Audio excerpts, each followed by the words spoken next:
BBA, BCA, BCom computer కోర్సులో 100% placement లభించే ఏకైక డిగ్రీ కాలేజ్ కూకట్పల్లిలోని I3 డిగ్రీ కాలేజ్ 8367215215. నమస్కారం డాక్టర్ ప్రదీప్ జోషి గారు. శ్రీమాత్రి. పర్టికులర్గా శుక్రవారానికి సంబంధించినటువంటి విషయంలో డబ్బుకి శుక్రవారానికి ఎటువంటి సంబంధం ఉంటుందండి? చాలామంది అంటే దానికి సనాతన ధర్మం అసలు ఏం చెప్తుంది? చాలామంది అంటూ ఉంటారు కదా, శుక్రవారం రోజు డబ్బులు ఇవ్వకూడదని చెప్పేసి. శ్రీ గురుభ్యో నమః. శ్రీమాత్రే నమః. శుక్రవారం, ఈ శుక్రవారానికి చాలా అద్భుతమైన విలువ ఉంది. గ్రహాలలో 2 గ్రహాలు శుభగ్రహాలు, గురువారము శుక్రవారం. శుక్రగ్రహము భోగభాగ్యాలకు, విలాసాలకు, ఆనందాలకు, సుఖ సంతోషాలకి, అన్నిటికీ అంటే ఎక్స్టర్నల్ ప్లెజర్స్ ఏవైతే ఉన్నాయో వాటన్నిటికీ శుక్రుడే కీలకం. శుక్రుడు లేకపోతే మనం లేం. శరీరంలో శుక్రము అంటారు. శుక్రం అంటే ఏంటి? స్పర్మ్, వీర్యం. వీర్యం లేకపోతే మన జనరేషన్ ఉందా అంటే లేదు. రిప్రొడక్షన్ లేకపోతే మన జనరేషన్ లేదు. పోనీ శుక్రుడు మన జీవితంలో లేడు, మన జీవితంలో మనం సంతోషంగా ఉంటామా? లేదు. భోగభాగ్యాలు లేవు, విలాసాలు లేవు, ఆనందం లేదు. శుక్రుడు అంటే ముఖ్యంగా స్త్రీ కూడా వస్తారు. శుక్రగ్రహము స్త్రీ గ్రహం. సో శుక్రుడు లేడు, స్త్రీ లేదు, జీవితంలో సంతోషం ఉంటుందా? ఉండదు. స్త్రీ లేని ప్రపంచాన్ని ఒక్కసారి ఊహించుకోండి, ఎంత దారుణంగా ఉంటుంది. అట్లాగే శుక్రుడు లేడు అంటే ప్రపంచంలో ఆనందం లేదు, సుఖం లేదు, సౌభాగ్యం లేదు, భోగాలు లేవు, విలాసాలు లేవు, మోడుపోయిన జీవితం అంతే. సో శుక్రుడు జీవితంలో చాలా ఇంపార్టెంట్. జాతకంలో కూడా శుక్రుడు చాలా ఇంపార్టెంట్. ఎవరైనా జాతకంలో శుక్రుడు బాగా లేడంటే వాడికి జీవితంలో వాడి దగ్గర సిరి సంపదలు ఉంటాయి, భోగభాగ్యాలు ఉంటాయి, అన్నీ ఉంటాయి, కానీ వాడికి గర్ల్ ఫ్రెండ్ ఉండదు, సుఖం ఉండదు వాడికి. వాడితో ఏ అమ్మాయి స్టిక్ అయి ఉండదు. ఒక 10 రోజులు, ఒక వారము, ఒక సంవత్సరం అంతే, బ్రేకప్ చెప్పి వెళ్ళిపోతుంది. మళ్ళీ వాడు చాలా మంచోడు ఉంటాడు, వాడికి ఏం జరుగుతుందో అర్థం కాదు, కానీ వాడితో మాత్రం అమ్మాయిలు ఉండరు ఎవరు. వాడి దగ్గర మంచి కార్లు ఉంటాయి. ఎందుకోసమని నేను చూశాను అట్లాంటి వాళ్ళని. ముంబైలో నా క్లయింట్స్ ఉంటారనమాట. వాడికి మంచి మంచి కార్లు ఉన్నాయి. ఇంట్లో దాదాపు ఒక 4 మోడల్ కార్లు ఉంటాయి. మెర్సిడీస్ బెంజ్ కానీ, BMW కానీ, బెంటిన్ అనేది అది కానీ, మంచి లగ్జరియస్ కార్స్ ఉంటాయి. కానీ వాడికి ఇప్పటికీ లైఫ్ పార్ట్నర్ దొరకట్లే, మంచి లైఫ్ పార్ట్నర్ దొరకలే. వాడి జీవితంలో ఒక 20-30 అమ్మాయిలతో డేటింగ్ చేశాడు, కానీ వాడికి ఒక మంచి అమ్మాయి జీవిత భాగస్వామి దొరకలే వాడికి. ఆ డేటింగ్ లో డెంటింగ్ కూడా పడిపోయింది వాడికి. అంటే వచ్చిన ప్రతి అమ్మాయి వాడి దగ్గర లాక్కొని వెళ్ళిపోవడమే, డబ్బులు తీసుకొని పోవడమే తప్ప ఇంకేం లేదు ఇంకా. వాడికి ఎక్కడ కూడా పండిత్ జీ ముజే కోయి లड़की नहीं मिलते क्या, मुझे शादी नहीं मिलते क्या. వాడు నా దగ్గర ఏడ్చేశాడు, లిటరల్ ఏడ్చేశాడు. मेरे पास सब कुछ है पंडित जी, इतना माल है, बीच के किनारे में किसी को भी फ्लैट भी नहीं रहता, मेरे एक बिल्डिंग है, मुझे कोई भी लड़की नहीं मिल रही थी అని అంటే వాడికి నేను కౌన్సిలింగ్ ఇచ్చిన తర్వాత ఒక రెమెడీ చేసిన తర్వాత ఒక 2 months తర్వాత పెళ్ళయింది. ఇప్పుడు మంచి అమ్మాయి దొరికింది వాడికి. కాకపోతే వాడికి అమ్మాయి ఇండియాలో దొరకలే, బికాస్ వాడి జాతక ప్రకారం వాడికి ఇండియాలో అమ్మాయి దొరకదు అని చెప్పి తెలిసింది నాకు. నువ్వు వెళ్ళి జర్మన్కి వెళ్ళి అమ్మాయిని తెచ్చుకో అని చెప్పాను. వాడు జర్మన్ వెళ్ళాడు, జర్మన్లో ఒక మంచి అమ్మాయి దొరికింది, అక్కడ మ్యారేజ్ చేసుకుని ఆ అమ్మాయిని తెచ్చుకున్నాడు. సో జర్మనీ అమ్మాయిని, స్పానిష్ కూడా, ఆమె జర్మన్ లాంగ్వేజ్ మాట్లాడుతుంది, ఆ అమ్మాయిని పెళ్లి చేసుకున్నాడు. మంచి 2 పిల్లలు పుట్టారు, బాగున్నారు, ఇప్పుడు హ్యాపీగా ఉన్నారు. సో శుక్రుడు బాగా లేదనుకోండి, అసలు నీకు సంసార సుఖం ఉండదు. ఇంకా నీ జీవితకాలం మొత్తం కూడా మొబైల్ తోటి ఫ్రెండ్షిప్ చేయాల్సిందే.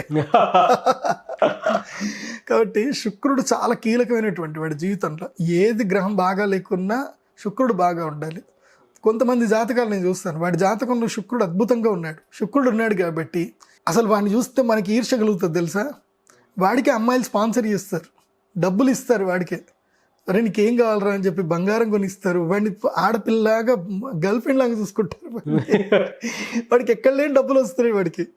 సో అట్లా కూడా ఉంటుంది, రాసిపెట్టింది ఉండాలి. శుక్రుడు బాగా ఉన్నాడు అనుకోండి, కలికాలంలో బాగా ఉండాల్సిన గ్రహం ఏంటంటే శుక్రుడు. అయితే శుక్రవారం రోజు వదులుకోవద్దు అని అంటారు. ఏది వదులుకోవద్దు? డబ్బులు ఇవ్వకూడదు ఎవరికి అని అంటారు. ఎందుకోసమంటే శుక్రవారం దేనికి సంకేతం అంటే భోగభాగ్యాలకు, వైభోగాలకి సంకేతం. ఓకే. అందుకోసమని శుక్రవారం రోజు మనం ఎవరికి డబ్బులు ఇవ్వకూడదు. ఇచ్చాము అని అంటే మనతో పాటు మన డబ్బులు కూడా, మన శ్రీమంతత్వం కూడా వెళ్ళిపోతుంది. ఇంకోటి కూడా గుర్తుపెట్టుకోండి, చాలా మందికి డబ్బులు ఇస్తారు. డబ్బులు ఇచ్చేటప్పుడు కూడా శుక్రవారం రోజు ఒకరు డబ్బులు ఇవ్వాల్సిన పరిస్థితి ఏర్పడితే డబ్బులు తీసుకెళ్ళి ఒక టేబుల్ మీద పెట్టండి, తీసుకో అని చెప్పండి, ఓకే. కానీ చేతి పెట్టి డబ్బులు ఇవ్వకండి. డబ్బులే కాదు, శుక్రవారం రోజు డబ్బులు ఇవ్వకూడదు. ఉప్పు అస్సలు ఇవ్వకూడదు, ఇంకోళ్ళ చేతికి ఇవ్వకూడదు. ఆవాలు ఇవ్వకూడదు ఇంకొకళ్ళ చేతికి. ఇలా శుక్రవారం రోజు నూనె ఇవ్వకూడదు, నెయ్యి చేతికి ఇవ్వకూడదు, పెరుగు చేతికి ఇవ్వకూడదు. ఓయమ్మ. ఏది చేతికిచ్చినా నీ యొక్క సంపదలు దాంతోపాటు వెళ్ళిపోతూ ఉంటాయి. ఓకే. కొన్ని వస్తువులు ఉంటాయి చేతికి తీసుకోకూడని వస్తువులు కొన్ని ఉంటాయి. పెరుగు చేతికి తీసుకోకూడదు, నెయ్యి చేతికి తీసుకోకూడదు, నూనె, ఉప్పు, అదేవిధంగా ఆయుధాలు ఎప్పుడు కూడా ఇమ్మీడియట్లీ చేతికి ఇవ్వకూడదు. ఎందుకండి? ఎందుకు ఇవ్వకూడదు అంటే ఇప్పుడు ఉదాహరణకి కత్తి ఉంది, కత్తి ఇచ్చేటప్పుడు బై మిస్టేక్ వాడి చెయ్యి జరిగినా ఏది జరిగినా చూడకపోయినా గుచ్చుకునే అవకాశం ఉంటుంది. అది ఒకటి లాజిక్ చెప్పుకుందాం. కానీ ఇనుము ఎప్పుడు కూడా చేతికి తీసుకోకూడదు. ఇనుము చేతికి మారింది అనుకోండి, అది దరిద్రం అన్నమాట. అది వాళ్ళ దగ్గర నెగిటివ్ని నువ్వు తీసుకుంటున్నట్టు లెక్క. కాబట్టి ఇనుము చేయి ముట్టకూడదు. అందుకోసం మీరు ఎవరినైనా చూడండి, నూనె వ్యాపారము, ఇనుము వ్యాపారము, ఇసుక వ్యాపారం ఎవరైతే చేస్తారో వీళ్ళకి డబ్బులు విపరీతంగా సంపాదిస్తారేమో, కానీ ఒక తరం మాత్రమే సుఖంగా ఉంటుంది, రెండవ తరం సుఖంగా ఉండదు. ఇంకా రెండవ తరంకి ఎక్కడో ఒక దగ్గర హెల్త్ ఇష్యూస్, కాంప్లికేషన్స్ అన్నీ వస్తాయి. మూడవ తరం అయితే గ్యారంటీగా వస్తుంది, నేను చూశాను కాబట్టి.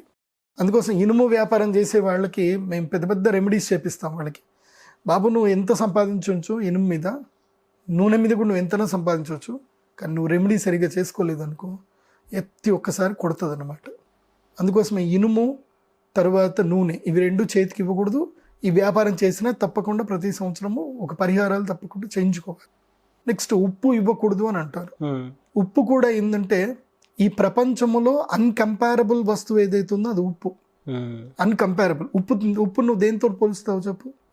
పోల్చడానికి ఏమీ లేదు, ఉప్పు ఉప్పే. కాబట్టి ఆ ఉప్పు అనేటువంటి వస్తువు ఏంటంటే అది బరువైన వస్తువు, అందులోపల అది నెగిటివ్ని పారద్రోలే వస్తువు. అలాగే నెగిటివ్ని మనం ఇప్పుడు నేను ఇస్తున్నాను నీకు ఉప్పు, ఇస్తున్నప్పుడు ఏం చేస్తుందంటే అది నా నెగిటివ్ని పారద్రోలుతుంది. పారద్రోలినప్పుడు ఏం జరుగుతుంది, అది నీకు కూడా వచ్చేస్తుంది. నీ దగ్గరికి వచ్చిన తర్వాత నీ నెగిటివ్ పోవడం వేరు, కానీ నా దగ్గర ఉన్న నెగిటివ్ని అయితే నీకు ఫస్ట్ ఆపాదించేస్తుంది అది తీసుకొని. కాబట్టి ఉప్పుని ఎప్పుడు కూడా చేతికి తీసుకోకూడదు. సో ఇలా నూనె కూడా తీసుకోకూడదు. నూనె అసలు నూనె అనేది ఏంటంటే నూనెని దానం తీసుకోవాలంటే ఒకప్పుడు బ్రాహ్మణులు, ఇప్పుడు కూడా ఉన్నారు చాలామంది డిమాండెడ్, నువ్వుల నూనె దానం తీసుకోవాలన్నా, నూనెని చేతికి తీసుకోవాలి అన్నా సరే నాకు 1 తులం బంగారం ఇస్తే నూనె దానం తీసుకుంటా అంటారు. ఏది 500 రూపాయల నూనెని దానం తీసుకోవడానికి 50,000 అడుగుతారు. అంటే అర్థం ఏంటి అంటే అది అంత నెగిటివ్ని ఇస్తుంది అన్నమాట. సో ఆ తీసుకునే వాడికి నెగిటివ్ ఇట్లా అంటుకుంటుంది పూర్తిగా.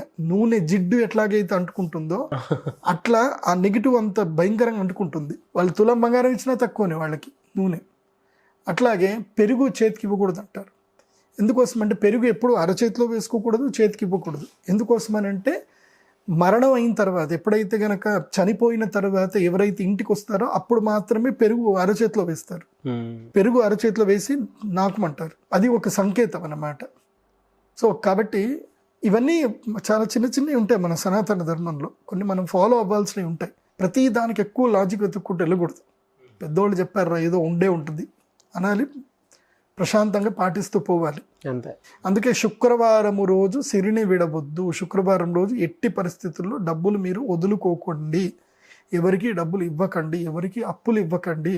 శుక్రవారము చెప్పండి శుక్రవారం కదండి, ఆదివారం రండి మాట్లాడుకుందాం, అంతే. సోమవారం రండి మాట్లాడుకుందాం, అంతే. అంతే. శుక్రవారం రోజు మాత్రం డబ్బులు ఇచ్చేది లేదు. థ్యాంక్ యూ అండి. Thank you so much doctor Pradeep Joshi గారు.